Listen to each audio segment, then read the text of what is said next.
अच्छा, इस वीडियो में मैं आपको बताऊंगा कि जो D7 जो है कि एक फ़ेमस वीज़ा है, ठीक है। ये एक लॉन्ग टर्म वीज़ा है। ये आप किस तरह हासिल कर सकते हैं और ये किन लोगों के लिए, ठीक है। सबसे पहले तो यह है कि ये जो D D D type visas होते हैं, ये D1 से लेके D9 तक अब होते हैं, ठीक है। उसमें से ये D7 वीज़ा कैटेगरी है। और दूसरा, आपने जैसे गोल्डन वीज़े के बारे में भी सुना होगा, उस पर भी मैं एक वीडियो बनाऊँगा।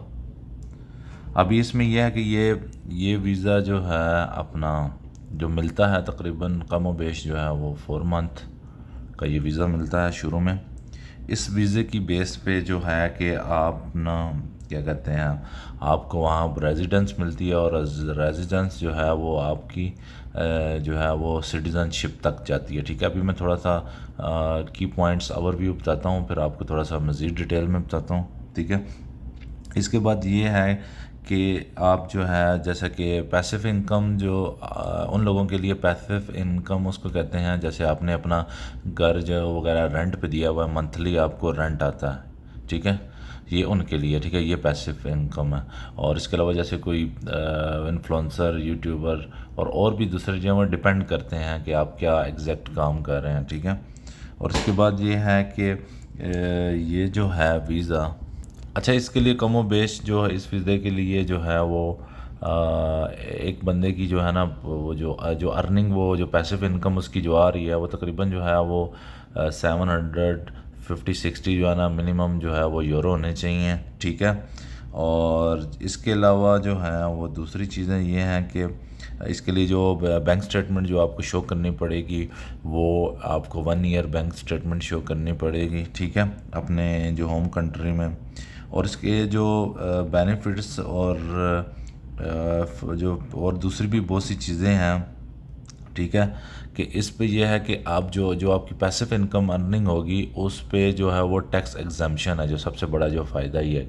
फॉर एग्ज़ाम्पल, आप अपने कंट्री में जो है वो 2000 यूरो पर मंथ कमा रहे हैं, तो उधर जो वो जब आप इधर अपने इस कंट्री में जो वो पैसिव इनकम आप जो है वो शो करेंगे, लेकर आएंगे, उसकी जो है उस पर टैक्स नहीं है। हाँ, जो आप पुर्तगाल में जो है वो अर्निंग करेंगे उस पर समथिंग जो है ना 20% टैक्स है, ठीक है। अच्छा, इसमें और भी चीज़ें जो हैं कि इसकी वजह से यह है कि आपको जो है वो फैमिली राइट्स मिलते हैं। आप जो है ना ये शेंजन कंट्री के किसी भी में किसी भी जगह जो है वो जा सकते हैं, इजीली मूव हो सकते हैं, ठीक है। इसके अलावा जो है आपको और भी बेनिफिट्स मिलते हैं, ठीक है।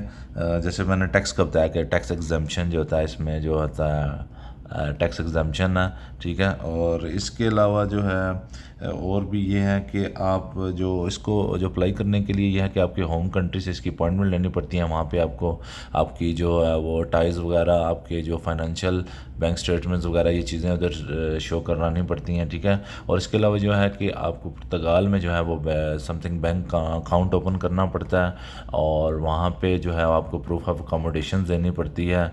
और इसके अलावा जो है इसके अलावा इसके अलावा ये है कि इसका जो प्रोसीजर टाइम है, ठीक है, वो समथिंग जो है वो 3 मंथ to 4 मंथ होता है, ठीक है।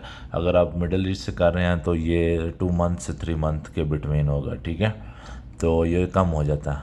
तो ये जो D7 वीज़ा है, ये उन लोगों के लिए जिनके पास अच्छी अर्निंग आ रही है, एक अर्निंग आ रही है, और वो वहाँ पे जो आप सेम आप कह सकते हैं कि जैसा कि आप किसी कंट्री की जो इमिग्रेशन लेनी है, ये इमिग्रेशन का एक जो प्रोसेस है, इसकी बेस पे यह है कि आप अपने फैमिलीज़ को भी आप उधर पर ना बुला सकते हैं, वो भी एलिजिबल्स होंगे। अच्छा, इसमें जो है मैं आपको थोड़ा सा डिटेल में बताता हूँ। ये देखें, Portugal D7 visa, your guide to passive income residency, ठीक है, ये D7 वीज़ा है। इसमें यह है कि स्टेबल पैसिव इनकम जो है ज़रूरी है क्वालिफाई करने के लिए, ठीक है। आप जैसा कि मैंने आपको बताया कि आपके पास जो है वो इतनी इनकम होनी चाहिए शो करने के लिए। अच्छा, रेजिडेंस का लीड टू सिटीजनशिप, आपको जो सिटीजनशिप जो है वो अंडर कंडीशन जो है 5 ईयर के बाद मिलती है, ठीक है। Portugal non habitant tax regime offer, यानी मैंने आपको पहले बताया कि आपको वो टैक्स नहीं देना पड़ता, ठीक है। अगर आप कंट्री से इनकम जो कमा रहे हैं ना, उसमें टैक्स नहीं देना पड़ता। अच्छा, और जो कुछ लोगों की जैसे पेंशन आ रही होती है उनके होम कंट्री में, अब वो पेंशन की जो अमाउंट है रेंट वगैरह मिला के अगर उनके 700+ यूरो बनते हैं तो वो एलिजिबल है। और ये है कि आपको बैंक स्टेटमेंट शो करनी पड़ेगी, ये नहीं कि आप जो है वो भी कहें जी मैं 700 यूरो कमा रहा हूँ, आपसे आपके कोई बैंक स्टेटमेंट ना हो, कुछ ना हो, ठीक है। अब इसमें ये देखें कौन सी एलिजिबिलिटी क्राइटेरिया क्या है, पेंशन, रेंटल इनकम, इन्वेस्टमेंट, डिवाइडेंट्स, ठीक है। इस तरह ये जो ना रिक्वायरमेंट है, ठीक है। और इसके बाद जो है कि नो इन्वेस्टमेंट रिक्वायरमेंट, इसके लिए इन्वेस्टमेंट आपको करने की ज़रूरत नहीं है, ठीक है। टैक्स बेनिफिट है, ठीक है। और फैमिली रीयूनियन जो है वो इस तरह, ठीक है। इसके बाद जो है you can bring your family under the same visa application, आपको मैंने पहले भी बताया, ठीक है। जिस तरह यह है कि फैमिली को वगैरह को भी ला सकते हैं।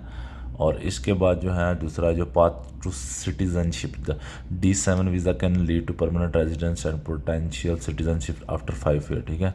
अच्छा, इसके लिए जो है मैंने जैसा कि आपको बताया था कि 4 मंथ्स टू 6 मंथ भी लगते हैं। अब जैसे ये देखा है प्रोसीजर में, ठीक है। इस you can individual with passive income in particular suitable for retirement, ये रिटायरमेंट और रिमोट वर्कर जो है वो can support themself without relying on the Portugal job market, यानी कि आप जो है ना रिमोट कंट्रोल जो काम कर रहे हैं आपके लिए जो है ना, जैसे आप किसी भी जगह पे जाके काम कर सकते हैं, आप कोई यानी कि उधर पुर्तगाल में कोई जॉब करने की ज़रूरत नहीं है, तब आप उधर रह सकते हैं, उधर के बेनिफिट्स मिलेंगे, ज़ाहिर बात है। फिर आपको सिटीज़नशिप मिलेगी, ये बहुत बड़ी बात है, सिटीज़नशिप मिल गई तो फिर आप जो है कि जो मर्ज़ी कर सकते हैं उधर, ठीक है। तो ये वीज़ा एक हिसाब से बहुत अच्छा वीज़ा है, लेकिन ये इतना ईजी नहीं है। लेकिन अगर आप इनकी रिक्वायरमेंट, एलिजिबिलिटी क्राइटेरिया पूरा करते हो तो आपको जो है इसके बेनिफिट होंगे, ठीक है। अच्छा, इसके लिए ये रिक्वायरमेंट ये है कि आप नॉन यूरोपियन होने चाहिए, स्विस सिटीज़न नहीं होना चाहिए, क्लीन क्रिमिनल, आपको कोई रिकॉर्ड नहीं होना चाहिए, आपको जो है वो प्रूफ ऑफ एकोमोडेशन जो है वो शो करना पड़ते हैं, ठीक है। आपको प्रॉपर्टी एग्रीमेंट, रेंटल एग्रीमेंट और प्रॉपर्टी डीड जो है ना वो आपको शो करनी पड़ती हैं, ठीक है। फाइनेंशियल रिक्वायरमेंट, जैसे कि मैंने आपको ऊपर भी बताया था कि जो है वो स्टेबल इनकम, पैसिव इनकम होनी चाहिए, और जो ईयर की 9000 समथिंग मैंने बताई थी, ठीक है, वो 846 समथिंग है। यानी मैंने आपको जो इसलिए बताया था कि जो है वो ताकि आपको पता हो। अच्छा, इसमें जो है ना अगर आप एक बंदे हैं तो फिर 8,460 यूरो, अगर आप उसके साथ वाइफ के साथ हैं, स्पाउस के साथ हैं तो फिर ज़्यादा है। अच्छा, आपके बाद एक्स्ट्रा जो है ना एडिशनल जो आपका जो चाइल्ड होगा ना उसके ये हैं, ये आप अगर आप पढ़ेंगे ना, अभी टाइम में आपका वेस्ट ना हो, तो इसलिए जो है ना आप इसको कंप्लीट पढ़ेंगे आपको समझ आ जाएगा, ठीक है। तो इसलिए वीडियो को कंप्लीट देखें, आपको समझ आएगा। Residence requirement ability to resided.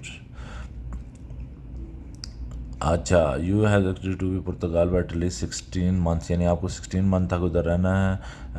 2 year temporary residence, यानी 2 साल के अंदर आपको जो है ना 16 ईयर तक रहना है। अच्छा, इसके अलावा यह है कि आपको ना वैलिड हेल्थ इंश्योरेंस भी जो होनी चाहिए आपकी थ्रू आउट द स्टे। आपको इंश्योरेंस, जैसे आप मिडिल ईस्ट में होते हैं आप इंश्योरेंस करते हैं ना, इस तरह आपको ये इंश्योरेंस भी करनी पड़ेगी।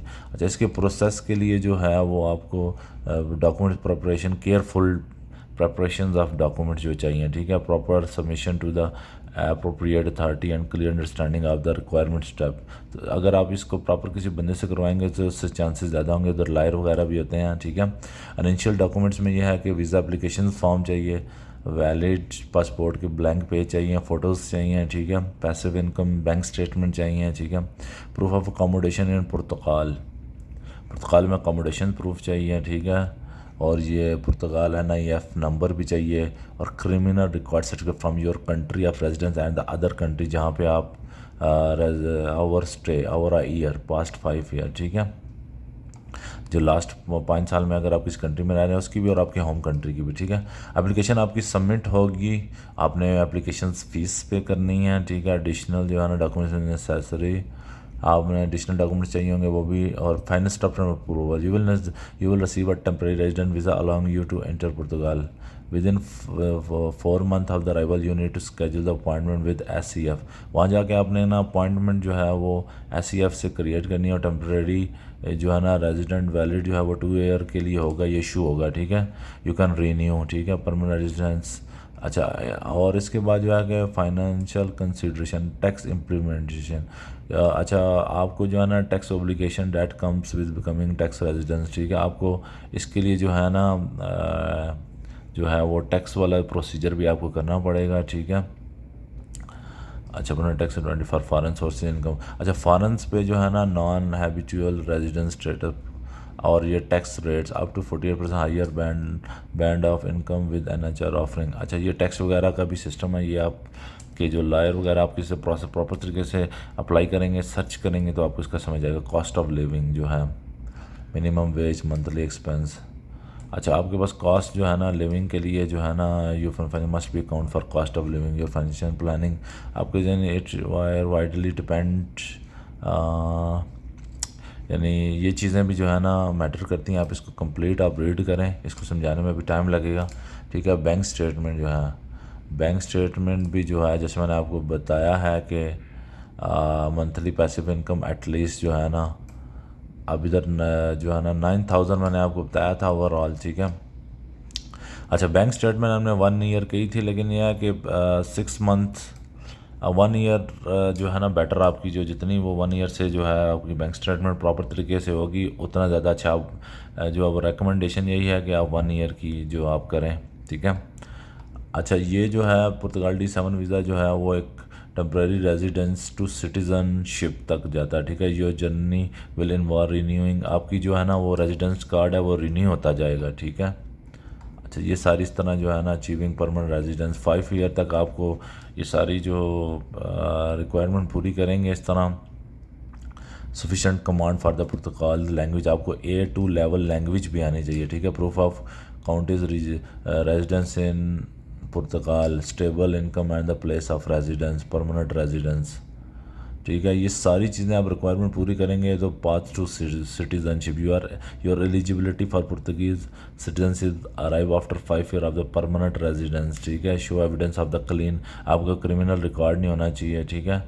तो ये सारी चीज़ें लाइफ जो high quality health system, finding accommodation to suit your life.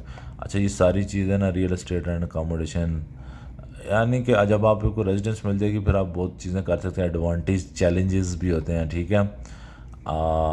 ये सारी डिटेल जो है ना आपको इस तरह आप पढ़ सकते हैं। पोटेंशियल ड्रॉबैक, ठीक है, ये कंपेयरिंग। अच्छा, गोल्डन वीज़ा, एक गोल्डन वीज़ा भी होता है, आपने सुना है, उस पर भी मैं जो है वो वीडियो बनाऊँगा।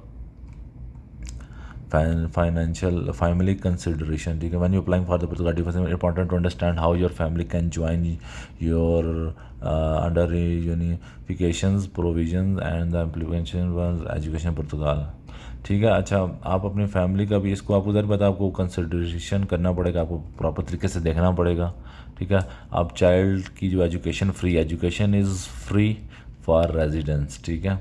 Children typically attend the school nearest, घर के पास जो इस तरह, ठीक है। Additional sources legal and professional support, living and working in Portugal, network and community, frequently asked question, what are the financial requirement to qualify, ठीक है।